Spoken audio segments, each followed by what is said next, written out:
নমস্কাৰ MLD এডুকেশ্যনৰ অন্য এটা ভিডিঅ'লৈ আপোনাক স্বাগতম জনাইছোঁ বন্ধু-বান্ধৱীসকল। আজি আমি আলোচনা কৰিবলৈ লোৱা প্ৰতিটো প্ৰশ্নই আহি থকা গ্ৰেড 3 গ্ৰেড 4 তথা অসম পুলিচ লগতে অসমৰ যিকোনো প্ৰতিযোগিতামূলক পৰীক্ষাসমূহৰ বাবে অতি হেল্পফুল, গতিকে আপোনালোকে ভিডিঅ'টো একেবাৰে স্কিপ নকৰিব। চ' দেৰি নকৰি আমি এতিয়া প্ৰশ্ন উত্তৰবোৰ ডিছকাছ কৰাৰ দিশে আগবাঢ়ো বলক। আজিৰ প্ৰথমটো প্ৰশ্ন হৈছে ভাৰতত সৰ্বপ্ৰথম STD সেৱাৰ প্ৰৱৰ্তন কেতিয়া হৈছিল? অপশ্যনসমূহ দিয়া আছে 1964 চন, বি 1965 চন, চি 1953 চন, ডি 1960 চন। ইয়াৰে সঠিক আনসাৰটো কি হ'ব পাৰে? আপোনালোকে ভাবি চাব, অলপ টাইম আপোনালোকক দিয়া হ'ব। ইয়াৰে সঠিক আনসাৰটো হৈছে অপশ্যন ডি 1960 চন। নেক্সট কুৱেশ্যন, এলান অক্টোভিয়ান হিউমৰ নেতৃত্বত গঠন হোৱা ৰাজনৈতিক দলটো কি? অপশ্যনসমূহ দিয়া আছে এ ভাৰতীয় জনতা পাৰ্টি, বি ভাৰতীয় জাতীয় কংগ্ৰেছ, চি অসম গণ পৰিষদ, ডি ওপৰৰ এটাও নহয়। ইয়াৰে সঠিক আনসাৰটো কি হ'ব পাৰে? ইয়াৰে সঠিক আনসাৰটো হৈছে অপশ্যন বি ভাৰতীয় জাতীয় কংগ্ৰেছ। আৰু আপোনালোকে জানেনে ভাৰতীয় জাতীয় কংগ্ৰেছ দলটোৰ জন্ম কেতিয়া হৈছিল?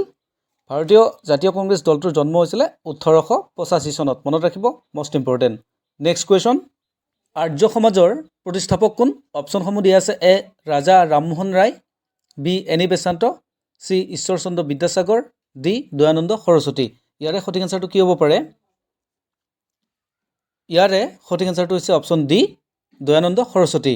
এইখিনিতে মনত ৰাখিব আৰ্য সমাজৰ প্ৰতিষ্ঠা হৈছিলে 1875 চনত।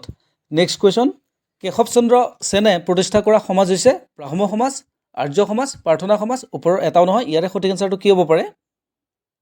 ইয়াৰে সঠিক আনসাৰটো হৈছে অপশ্যন চি প্ৰাৰ্থনা সমাজ। এই প্ৰাৰ্থনা সমাজ প্ৰতিষ্ঠা হৈছিলে 1867 চনত। চনবোৰ মনত ৰাখিব, চনবোৰৰ ওপৰতো কুৱেশ্যন হ'ব পাৰে। নেক্সট কুৱেশ্যন, অসমীয়া চনেটৰ জনক কোন? অপশ্যনসমূহ দিয়া আছে A Lakshminath Bezbaroa, B Hemchandra Goswami, C Raghunath Choudhury, D Jyotiprasad Agarwala. ইয়াৰে সঠিক আনসাৰটো কি হ'ব পাৰে আপোনালোকে নিশ্চয় জানেই চাগে। ইয়াৰে সঠিক আনসাৰটো হৈছে অপশ্যন বি হেমচন্দ্ৰ গোস্বামী। এইখিনিতে জানি থোৱাটো ভাল যে অসমীয়া ভাষাৰ প্ৰথম চনেট হ'ল প্ৰিয়তমাৰ চিঠি, মনত ৰাখিব। আৰু হেমচন্দ্ৰ গোস্বামীৰ জন্ম কেতিয়া হৈছিল আপোনালোকে জানেনে? তেখেতৰ জন্ম হৈছিল 1872 চনত। নেক্সট কুৱেশ্যন, ফুলৰ চাকি কবিতা পুথিখনৰ ৰচক কোন? অপশ্যনসমূহ দিয়া আছে এ Prasannalal Choudhury, B Hemchandra Goswami, C Nalinibala Devi, D ওপৰৰ এটাও নহয়। ইয়াৰে সঠিক আনসাৰটো কি হ'ব পাৰে?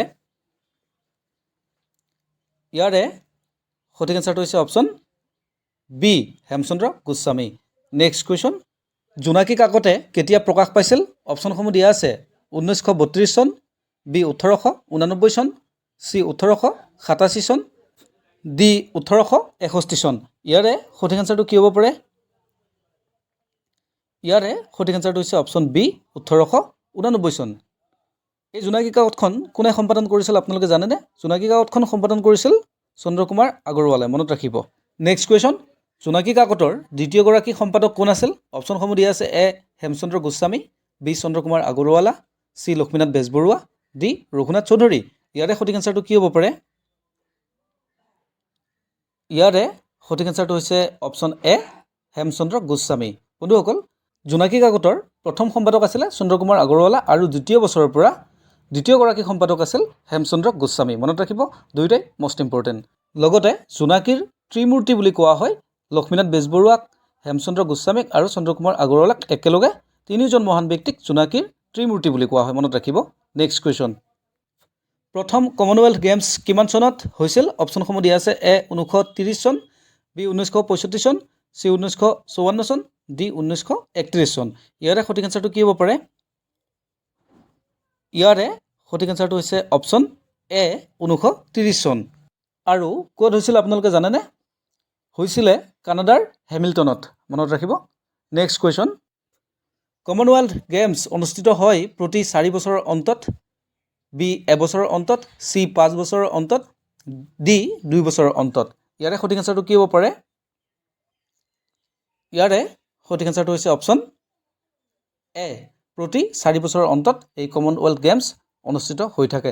নেক্সট কুৱেশ্যন, প্ৰথম বিশ্বকাপ ফুটবল কেতিয়া অনুষ্ঠিত হৈছিল?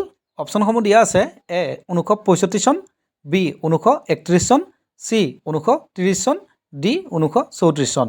ইয়াৰে সঠিক আনসাৰটো কি হ'ব পাৰে? ইয়াৰে সঠিক আনসাৰটো হৈছে অপশ্যন চি 1930 চনত। নেক্সট কুৱেশ্যন, অসম গাঁওৰক্ষী বাহিনী দিৱস কোন তাৰিখে পালন কৰা হয় অপশ্যনসমূহ দিয়া আছে এ 29 জানুৱাৰী বি 10 ফেব্ৰুৱাৰী চি 30 জানুৱাৰী ডি ওপৰৰ এটাও নহয় ইয়াৰে সঠিক আনসাৰটো কি হ'ব পাৰে ইয়াৰে সঠিক আনসাৰটো হৈছে অপশ্যন এ 29 জানুৱাৰী এইখিনিতে বন্ধু বান্ধৱীসকল আপোনালোকলৈ এটা সৰু ৰিকুৱেষ্ট আপোনালোকে যদি প্ৰথমবাৰলৈ আমাৰ চেনেলটো চাইছে তেন্তে এটা ছাবস্ক্ৰাইব কৰিবলৈ নাপাহৰিব কিয়নো আমি প্ৰায় আপোনালোকৰ মাজলৈ এনে ধৰণৰ ভিডিঅ'সমূহ লৈ আহোঁ যিবোৰ ভিডিঅ'য়ে আপোনাক নিশ্চয় হেল্প কৰিব লগতে আপোনালোকৰ অকণমান মৰম ভাল পোৱা পালে নিতৌ নতুন নতুন ভিডিঅ' লৈ আহিবৰ বাবে উৎসাহ বৃদ্ধি হয় নেক্সট কুৱেশ্যন প্ৰথম মহিলা জ্ঞানপীঠ বঁটা বিজয়ী কোন অপশ্যনসমূহ দিয়া আছে A Mother Teresa B Kanaklata C Ashapurna Devi D ওপৰৰ এটাও নহয় ইয়াৰে সঠিক আনসাৰটো কি হ'ব পাৰে ইয়াৰে সঠিক আনসাৰটো হৈছে অপশ্যন চি আশাপূৰ্ণা দেৱী নেক্সট কুৱেশ্যন ক্ল'ৰেনকাইমাই গঠন কৰে এ নাৰিকলৰ বাকলি বি কলৰ বাকলি চি আমৰ বাকলি ডি জন্তুৰ ছাল ইয়াৰে সঠিক আনসাৰটো কি হ'ব পাৰে ইয়াৰে সঠিক আনসাৰটো হৈছে অপশ্যন এ নাৰিকলৰ বাকলি নেক্সট কুৱেশ্যন বায়ুমণ্ডলৰ কোনটো স্তৰত মেঘ বৰষুণ ধুমুহা বতাহৰ লগতে